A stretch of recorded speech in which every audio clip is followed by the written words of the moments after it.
Before you jump straight to the comment section, because I know this video is challenging something most people think is the absolute truth, know that I will explain in detail every single reason why I've always believed the Primordial One to be a completely different entity than the Heavenly Principles, and as the story progressed, I've only ever got even more reasons to believe so. Since this is a very complicated video, I'll once again cut the intro short, but first, this is a theory video and links are prohibited in the comment section. I will use information available in the game, but my theories and conclusions are not to be considered the official lore of the game, unless I got something right and it's confirmed in a later update of the game itself. Without further ado, get comfy on your throne in the sky and let's get this video started. Before we begin, Teyvat's timeline can be split into 6 areas, but since the video only focuses on the Primordial One and the Heavenly Principles, we will mainly talk about the first 3 eras, with mentions about the other 3 ones. I think this is the best way to explain everything in detail and above all as clearly as humanly possible. I also came up with names for these eras in order to make things easier to understand, but do note that these names are not official. I'll call the first era the Old World. In the beginning, there was a planet on the other section of the galaxy, inhabited by elemental dragons. The planet was divided into 7 nations, each ruled by a dragon sovereign who had authority over a specific primordial element, which were different from the ones the people use in Teyvat. We don't really know much about this era, apart from the fact that the scribe, an immoral entity that studies the planets in the universe, suddenly sensed Nibelung, the Dragon King of the Old World, and told him that this planet would have been destroyed like many others before it. She tried to convince him to leave the planet behind and join her, but he refused the offer because he cared about his people, the dragons, so he promised that he would have found a way to lead them to the stars on his own, saving them as a consequence. The era of the Old World ended with the arrival of the Eternal Throne of the Heavens, and with it the Primordial One, who brought war to the Dragon Sovereigns. What is the Eternal Throne? Who or what is the Primordial One? Why did it come to the Old World? These are all unanswered questions that we still can't figure out because we know literally nothing about it, although I'll tell you my theory later. What happens after its arrival and the chronology of the events can be deduced by the first 4 chapters of Before Sun and Moon. The Primordial One came forth from the Eternal Throne, it began fighting the Dragon Sovereigns, and it also created 4 shades of itself who, while it was fighting, prepared the eggshell that would have separated the universe from the microcosm of the world. 4 years later, the Primordial One won. The Sovereigns were only defeated, not vanquished as it was translated in English, which means that they didn't die, so the Primordial One created the heavens and earth inside the eggshell, which undeniably means that it created a new world. Of course, this eggshell isn't a figure of speech because in Finale of the Deep Galleries, the scribe sent her mind into the world inside the shell. The creation of the world marks the beginning of a new era that I'll call Primordial Teyvat. The Primordial One, or actually Phanes, created the sky, the land, the mountains, and the oceans, while Naberius, the Shade of Life, created the living beings, so first the animals and eventually the humans. Now comes the first problem. If the Primordial One created a new world inside the eggshell, why is it that the Primordial Sea is inside Teyvat? Why is the sacred mountain of Tolan, on which Xuquatl, the Phlogiston dragon, was born, also in Teyvat? But above all, why are the dragons in Teyvat? The answer is actually quite easy. The dragons helped the Primordial One and the Shades with the creation of Teyvat, and their lands were brought inside this new world. We will talk about the definitive proof when we'll get to Egeria's birth, but for now, just remember that the Primordial Sea created most of the life forms that exist in Teyvat. As we said before, the humans were created for last, which means that, obviously, there were no humans on the old world of the dragons, since it was a planet of pure primordial elemental energies, which then became the light realm. I mean, the humans don't live in the human realm for no reason, right? What's also very important about the humans is that the ones from this era are completely different from the ones we see today in Teyvat, and we've actually known this since basically the beginning of the game. Ryan's daughter didn't just want to create life, she could have done so naturally by just giving birth. She specifically wanted to create something that doesn't exist anymore, a primordial human. In version 5.5, we also learn something extremely important about the specific era of Teyvat. The lava dragon statue tells us that the ancient dragons of Natlan tried to create a new race based on the humans, which again came to life for the first time in Teyvat. They weren't on the old world. But this project, just like the one about space travel with the Tonatiuh, failed because of the arrival of the Heavenly Principles, meaning that the humans existed before their arrival. With the arrival of the second throne of the heavens and its war with the Primordial One, the era of the Primordial Teyvat came to an end. We don't know who or what the second Who Came is, but it should be the same kind of entity as the first one since they are both defined as thrones in the sky. The problem here is that people think Nibelung is the second Who Came, but then again, the people of Enkanomiya somehow witnessed the war against the dragons, so they would have most likely called him for what he is, and definitely not a throne like the eternal throne of the Primordial One. Now, my theory that would explain both the Primordial One and the second Who Came is based on Gnosticism, which is one of the main sources of inspiration behind Genshin Impact. I think that the Primordial One is based on the Gnostic Aeon Sophia, who was exiled from the Pleroma, which oversimplified as the heavens, because she wanted to create something on her own rather than with her syzygy, her male counterpart, Theletos. Having been exiled and fearing for her future, she accidentally created the Demiurge, a creator entity that in Genshin Impact was split into 4, the Shades, and it created the imperfect world and the imperfect humans.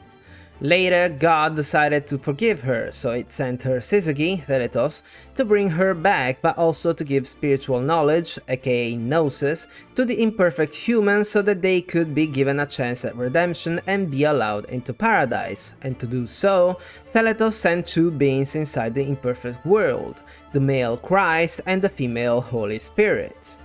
Of course, in Genshin Impact, Theletos would be the second Who Came, and either one of the 2 beings or both of them merged into one single being is the Heavenly Principles. This is also one of the reasons why I think the Heavenly Principles will turn out to be a good entity and not the main antagonist of the story. Since we talked about the Heavenly Principles, we need to talk about the first Descender. I honestly think that the concept of Descenders is relatively simple, but I can understand why many got confused by this concept. In general, a Descender is an entity that doesn't belong to specifically Teyvat, whose existence cannot be observed, recorded, or predicted by Irminsul, Teyvat's brain, but above all, a Descender has the power or potential to challenge the world and change it completely. They are basically invaders, or as the dragons call them, usurpers. Now, can the Primordial One who created the world in the first place be considered a Descender, someone who can change the world by challenging it? Well, no. Teyvat is its own creation. It was created according to how he wanted it to be, so it wouldn't need to challenge it to begin with. But even if it wanted to change something, it would be considered an act of management, not a challenge. My theory is then pretty simple. The second Who Came fought and won against the Primordial One. Then it created a copy of itself, a sort of shade or Gnostic term and emanation, that descended into Teyvat to rule on its behalf. This entity is the Heavenly Principles, the one that first Nahida in version 3.2 and then Mawika in version 5.1 defined as the first Descender. Now, the Traveler Twins also gave me the idea that every Descender comes together with a non-Descender who acts first but causes a worldwide catastrophe that the actual Descender then tries to solve. This also applies to the 2 heirs from the Battle Pass. The first heir becomes the Queen of the Kingdom of Darkness, so the second heir is sent to finish the mission. I've always believed them to be the second Descenders since Dragonspine is still Verdant in the background, but what if they're not? Remember the Gnostic myth of the Aeon Sophia and Theletos from before? What if the king we see in the battle pass is God? The first heir is the Primordial One, so it's the non-descender who caused the worldwide trouble, like creating a whole new world. And the second heir is the second who came, the Descender, who found the Genesis Pearl with which he remade the world and fixed the problem. Food for thoughts? With the descent of the Heavenly Principles, a new era began, one that I'll call Teyvat Remade.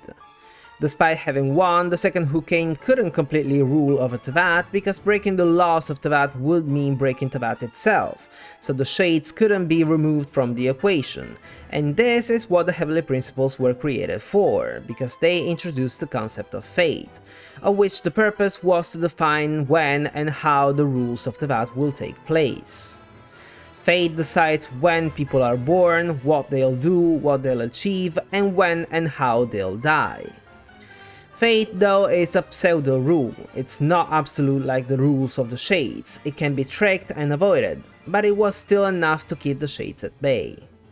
Of course, the Shades also lost their role of guides of humanity, which was then given to the newly created angels, who created the fake sky and were sent to live among the humans. As we said before, the human realm was also inhabited by the dragon sovereigns, and there was no way they would have kept quiet, so a huge war broke out that ended with the defeat of the dragons, but also with the Heavenly Principles stealing their primordial authorities, reason why they call it the usurper from beyond the sky. To have a chance at fighting the Heavenly Principles again, Nibelung left the human realm in search of a power that could substitute their lost authorities, and he found it in the Abyss. He then descended from beyond the circles of this world, and contrary to what it sounds like, it doesn't mean that he is the second Descender. Like before, a Descender doesn't belong to Teyvat and they have the power to change the world, but the dragons have been inside Teyvat since the beginning, and they clearly can't change anything since they've never won a war, even with their authorities, and the Abyss can't change the world, it can only destroy it. Nibelung also never really left Teyvat, because the dragons never achieved space travel, and if they did, Nibelung would have simply taken his people and just left, as he promised the scribe, since she had also already told him that his world would have been inevitably destroyed, as it did indeed eventually happen. What this actually means is that Nibelung left the human realm and reached the Void realm, where the Abyss had been sealed in since the genesis of Teyvat, the path to temptation that the Primordial One sealed away from the humans.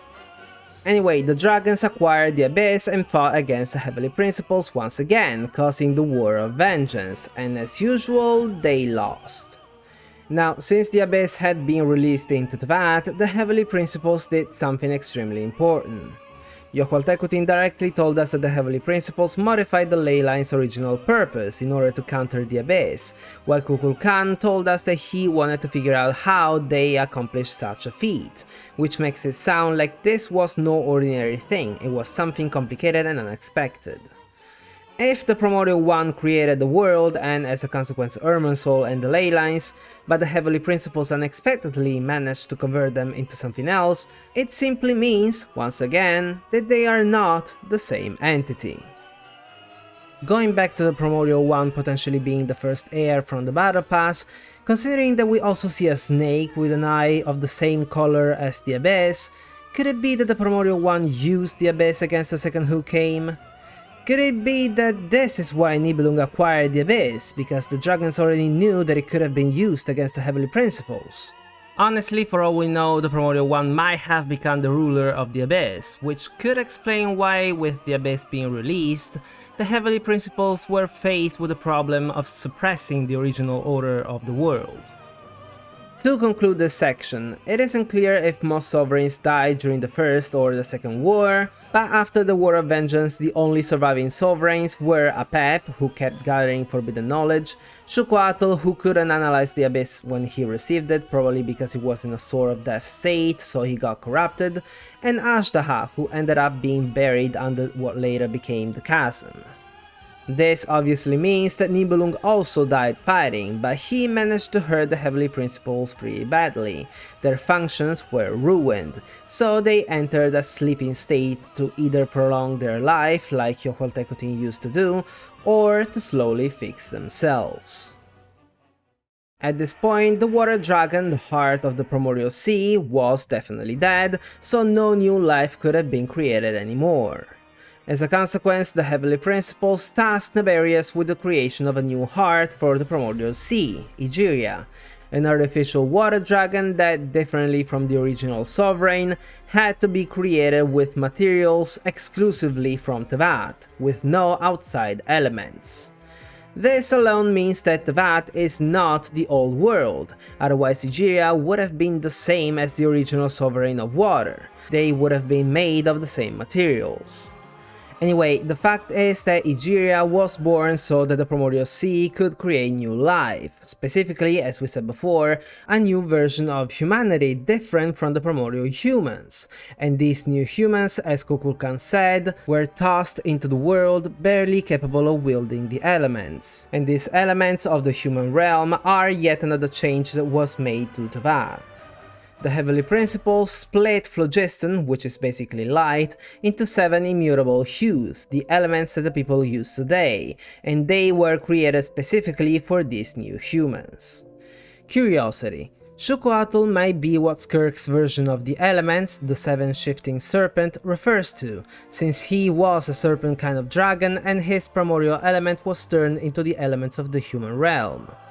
Problem is that the scribe defined them as immutable hues, while Skirk's element are shifting, so she might be using an early but unstable version of them, a beta version you could say, before they were stabilized into the modern ones.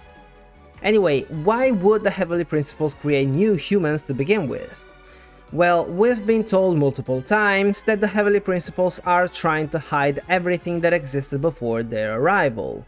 They want the people to think that they have always been the one and only true creator deity of Teyvat, but the primordial humans knew about the Primordial One for obvious reasons, so the best way to achieve this forced ignorance was to permanently remove the primordial humans and repopulate the world with new people who knew nothing about the past. What happens next is that the scribe came back to check on Nibelung, but she was shocked to find a completely different world, one inside a shell, shackled by the shades and ruled by the Winged One, but also that Nibelung had already died. So she sent her mind into this world, possessing a young man, in order to figure out what happened, only to realize that no one knew anything about the world itself. In the end, the scribe managed to have an audience with the first angel and almost gave her a heart attack when he asked her about the truth of the world, the biggest taboo that should never be talked about, but also something no one should even know about to begin with. When the first angel fell in love with the scribe, she spilled the beans about everything there was to know about Teyvat. They secretly decided to rebel against the Heavenly Principles, and they even used the power of creation that the Heavenly Principles once used to create a new race of beings, the Fae. The Heavenly Principles got wind of what was happening and they first created the gods using fragments of the Primordial, which I'm pretty sure it means fragments of the authorities of the dragons. Then they sent down the Celestial Nails, which by the way vaporized the Fae, reason why they're now called Fae Spirits, and lastly they cursed and exiled the angels. We know this is the chronology of the events, not just because the gods took over the angels' role as guides of humanity, so they were created because the angels were about to be removed because of their rebellion, but also because Kapaktir was already on Tsurumi Island when she saw the nails descend, so the gods appeared before they descended. And when Nabu Malikata was exiled on the earth, Sumeru was already a desert, so the nails had already been sent down. Also interesting is that Hyperborea was one of the places that got hit by the nails, so Ryan Daughter probably found Naberius' heart in the domain where the first angel used to live, since she was the last one to have used the power of creation. Lastly, about the Voyager or the Scribe, she fits with the description of a descender, but I actually think she's the non-descender of the pair, since it was basically her fault that the angels rebelled, striking fear into the Heavenly Principles, who saw them as a potential threat, which pushed them to send down the nails, the worldwide catastrophe the non-descender always causes. This also means that there should be someone else who came not long after her, the real second Ascender, but we have no idea who this might be, although I still think it's Imulauker, the Outlander that was on Dragonspine when the nails came down. The descent of the Celestial Nails marked the end of this era and the beginning of a new one that I've always called of the gods of old, since Teyvat was ruled by countless gods. But to find our next piece of evidence, we need to jump straight to its end, so right in the middle of the Archon War. In Sumeru, there was a god, Deshret, who rejected the gift granted by the Divine Throne. He basically couldn't care less about the Gnosis and about fighting to become the Dendro Archon.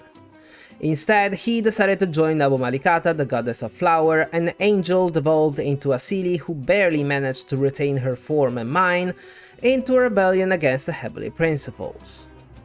What Nabu Malikata told Deshret is, in my opinion, the biggest proof we have about the Primordial One and the Heavenly Principles.